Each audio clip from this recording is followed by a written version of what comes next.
Thousands of years ago, when people still lived in tribes, relationships between men and women were very different. As the movie opens, we see a tribe. In this tribe lives a man named Junga, who is very weak. Junga likes a woman from the same tribe named Lana, but Lana is the wife of the tribe's chief. The chief is the strongest man in the entire tribe, and his name is Tonga. Everyone is afraid of him, even Lana. There were many beautiful women in the tribe, but Lana was considered the most beautiful of all. On this particular day, no one in the tribe had found food, so they all had to sleep on empty stomachs. Junga returns to his cave and sits sadly in a corner. Meanwhile, Lana is preparing to sleep with the chief. Junga is suffering badly from hunger, so he takes out a fruit he had hidden for emergencies. But just as he is about to eat it, he sees Lana. Junga likes Lana and hopes to win her over somehow. He immediately goes to her and offers her the fruit, but as soon as he leaves, Lana gives the fruit to the chief. Seeing this, Junga becomes disappointed, and his dream of winning Lana fades away. The next day, the tribe finds some new fruits. The chief orders Junga to test them to see if they're poisonous. Junga nervously eats the fruit, but secretly puts a few in his pocket. The fruits are not poisonous, but they do cause him to faint. This means they can make anyone unconscious. The chief orders the others to carry Junga back to the cave. After some time, Junga regains consciousness. When he sees the fruits he had taken, he gets an idea. He plans to mix the unconsciousness-causing fruit with another fruit and somehow get the chief to eat it so that he can spend the night with Lana. Meanwhile, the tribe still has no food, so everyone is surviving only on water. Junga goes to Lana again and gives her the fruit in which he mixed the fainting fruit. He knows she will give it to the chief, and once the chief faints, Junga hopes to be alone with Lana. As expected, Lana gives the fruit to the chief, but this time, the chief eats only a little of it and gives the rest to Lana. Junga, unaware of this, is quietly celebrating inside. At night, after eating the fruit, both Lana and the chief faint. Junga comes to them and tries to wake the chief, but he is unconscious, and so is Lana, because she also ate the fruit without Junga knowing. Junga tries to get close to Lana, but he cannot go through with it. In the end, exhausted and defeated, he simply lies down and falls asleep next to her. The next morning, as soon as the chief opens his eyes, he finds Junga sleeping next to Lana. Junga tries to run away, but the chief, still half asleep, mistakes him for Lana and pulls him onto himself. When the chief fully opens his eyes and sees that it is actually Junga, he becomes furious and starts chasing him to beat him. He almost catches Junga, and when Junga trips over a rock and falls, the chief lifts a huge stone to kill him. But before he can strike, Junga somehow manages to escape. Running and running, Junga ends up far away from his tribe. After going a little farther, he meets his friend Topa. Topa had a limp, and because of that, the chief had kicked him out of the tribe. But Junga and Topa used to secretly meet each other. They were very close friends. Today, both are extremely happy to meet again. When Topa asks what happened, Junga explains, "I messed with the chief's wife, and the chief threw me out of the tribe, so I came here." Topa also wanted revenge on the chief because he had been exiled, so the two of them now shared the same goal: teach the chief a lesson and help Junga win back his feelings for Lana. After talking for a while, both decide to rest. Junga soon falls asleep, and Topa also begins drifting off, but a huge butterfly suddenly lands on Topa's face. Poor Topa freezes, unable to make a sound. Just then, Junga wakes up and quickly removes the insect from his head. Topa finally breathes a sigh of relief. Around noon, both friends go out searching for food. Following the trail, they reach a swamp. On the other side, a blind man and his daughter are also searching for food. The girl leaves her elderly father standing there and walks ahead to gather food. But as soon as she goes, the blind man slips and falls into the swamp, sinking rapidly. His daughter begins screaming. Hearing her cries, Junga and Topa rush to help and somehow pull her father out of the swamp. Once outside, Topa treats the old man's aching bones, which makes him very grateful. Seeing this, the girl also asks for help with her own body pain. When Junga helps her, she begins to feel affection toward him. After a little while, they all introduce themselves, and the girl tells them her name is Mia. Since they were all dirty, the four of them decide to clean themselves in a nearby river and then continue searching for food. Meanwhile, the blind man wanders ahead of them and accidentally reaches a dinosaur. Not realizing the danger, he taps the dinosaur with his stick. The dinosaur gets irritated and begins moving in another direction, but then spots the three others. Terrified, they run, and the dinosaur chases them. Running desperately, they reach the edge of a cliff cliff with nowhere left to escape. So Junga grabs a dried tree branch lying nearby and strikes the dinosaur. The dinosaur retreats and runs away. The three of them are safe now, and they call the blind man back to join them. Mia thanks Junga and tries to get closer to him, expressing her feelings. After some time, Junga leads the four of them back toward his tribe. Soon they arrive near the tribe, and Junga calls out for the chief. Junga now believes he is strong enough to defeat him, but the chief is not there. Junga meets Lana instead. Lana no longer likes the chief and has been starving for days. Seeing Junga with food and others by his side, she decides she wants to stay with him. Lana begins showing interest in Junga, but just then, the chief appears at the cave entrance. All four quickly run away to avoid being seen by him. That day, the chief finds a large amount of food. He distributes a small portion among the tribe, keeping the rest for himself. However, he becomes suspicious that Junga had come to meet Lana. He goes to the cave entrance to check, but Junga has already slipped away and is hiding far from sight. At night, once the chief falls asleep, Junga and Topa make a plan to kidnap Lana. They quietly pick her up, but Lana wakes up. She tries to scream, but they cover her mouth. As they carry her outside, Lana manages to scream loudly. The chief hears her, wakes up, and runs after Junga to kill him. Somehow, poor Junga manages to escape again. The next morning, while Junga and his three companions are sleeping, a man approaches them. Hearing footsteps, Junga wakes up. The moment the man sees him, he becomes terrified and runs back into his cave to hide. Junga goes to the cave entrance and calls him out. We see that the man was not alone. His whole family lived there with him. A little later, Mia spots a dinosaur that looks almost real. Terrified, she screams loudly. Everyone starts running, but the blind man cannot run. Mia cries out to save her father. Junga runs forward, grabs a pumpkin from the blind man, and throws it at the dinosaur. The pumpkin lands exactly on its horn, blocking its vision. Unable to see properly, the dinosaur panics and runs away. Everyone praises Junga's bravery. That night, it starts raining. Junga and his group have no shelter, so they begin searching for a place to stay dry. They find a huge hollow tree and hide inside it. The rain becomes heavy, and lightning strikes a nearby tree, setting it on fire. It is the first time Junga and his companions have ever seen fire. They sit near it, enjoying the warmth, amazed by the new discovery. From a distance, some other people had also been watching them. Those people approach and introduce themselves. They too have no tribe, so they want to join Junga. Junga welcomes them and includes them in his new tribe. Everyone sits around the fire and begins roasting meat. It is their first time eating cooked meat, and they love it. The delicious taste makes them so happy that they begin dancing with joy. The next morning, Junga wakes up first. He quietly tries to slip away to meet Lana, but as he moves forward, he spots a dinosaur. He quickly returns and wakes up his tribe. Everyone wakes instantly and hides. The dinosaur comes searching for food, but finds no humans. Then its foot steps on burning wood, and it burns itself.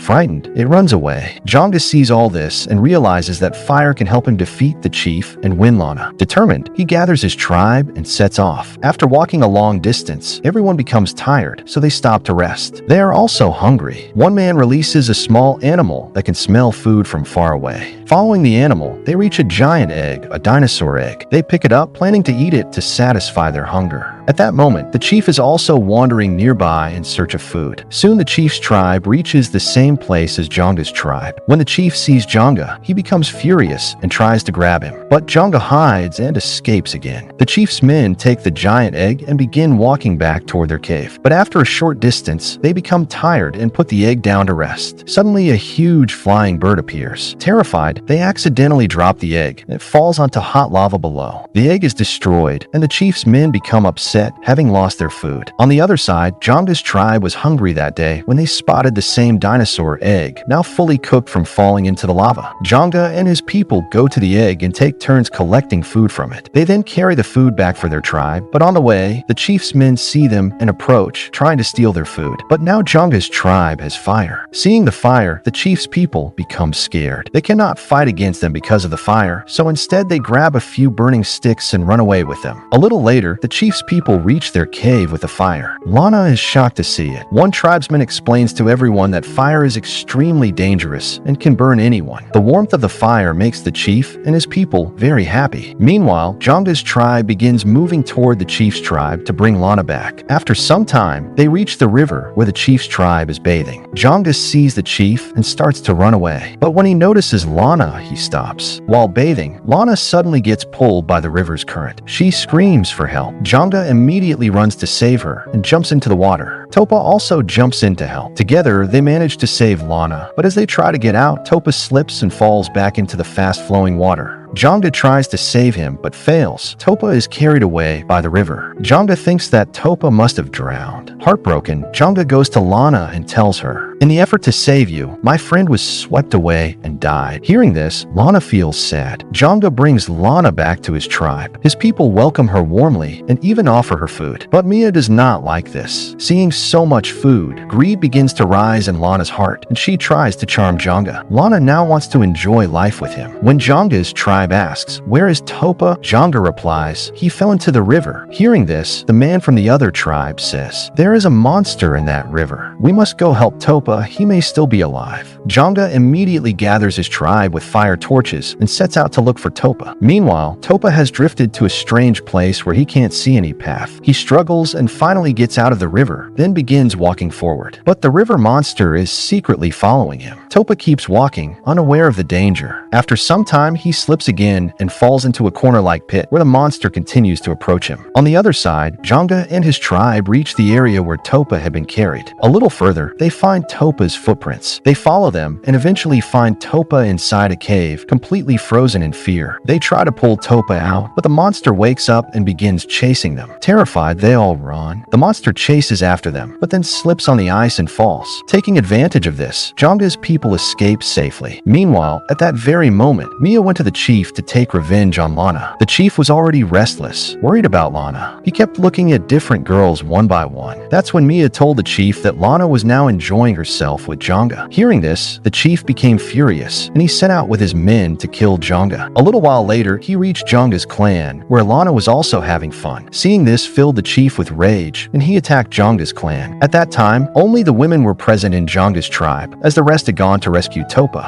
Taking advantage of this, the chief's men began capturing the women of Junga's clan. Instead of stopping the chief, Lana was happy about it. In truth, Lana's love for Junga had been nothing but an act. Chief Tanda took all the women from Junga's tribe along with him, including Mia. When Junga's people returned after rescuing Topa, Junga learned that the chief had kidnapped their women. He became furious and decided to take revenge. To fight back, he began making weapons, knowing that defeating the chief wouldn't be easy. During this time, he also learned how to make fire. For many days, they practiced making and using weapons. Finally, after preparing themselves, Junga and his companions set out the next day to fight the chief. They now had enough tools and weapons for battle. They quietly reached the chief's hideout and released smoke into the chief's cave. At that moment, the chief was sitting inside the cave with his clan, but as soon as smoke filled the cave, his people panicked and ran outside. The chief came out as well. Seeing him, Junga called him out. The chief thought Junga had come to fight alone, so he moved forward with his men to attack. But from above, Junga's people ambushed the chief and his men. The chief's clan had no weapons, so they couldn't hold out for long. The battle went on for a while, but in the end, Junga arrived riding a dinosaur. Seeing this terrified everyone. Lana now realized that Junga was fighting for the truth. The chief stepped forward to fight, and a battle began between him and Junga. But the chief had very few weapons, while Junga had saved many for himself. One by one, Junga used his weapons on the chief. Soon, the chief was forced to surrender. Seeing this, Lana ran back to Junga. Junga pretended to love her, even lifted her into his arms in front of everyone. Lana thought she had become the queen of the tribe, but she was wrong. Junga had realized that Lana was extremely selfish, so he dumped her into a pile of trash. In the end, we see that Junga rejects Lana because of her selfish nature. He chooses Mia to be his wife instead. Everyone celebrates as the two happily announce their marriage. Mia is overjoyed. She has finally found her true love. Junga, who was once the weakest man, is now the chief of the tribe, the strongest of them all. And with that, the story comes to an end.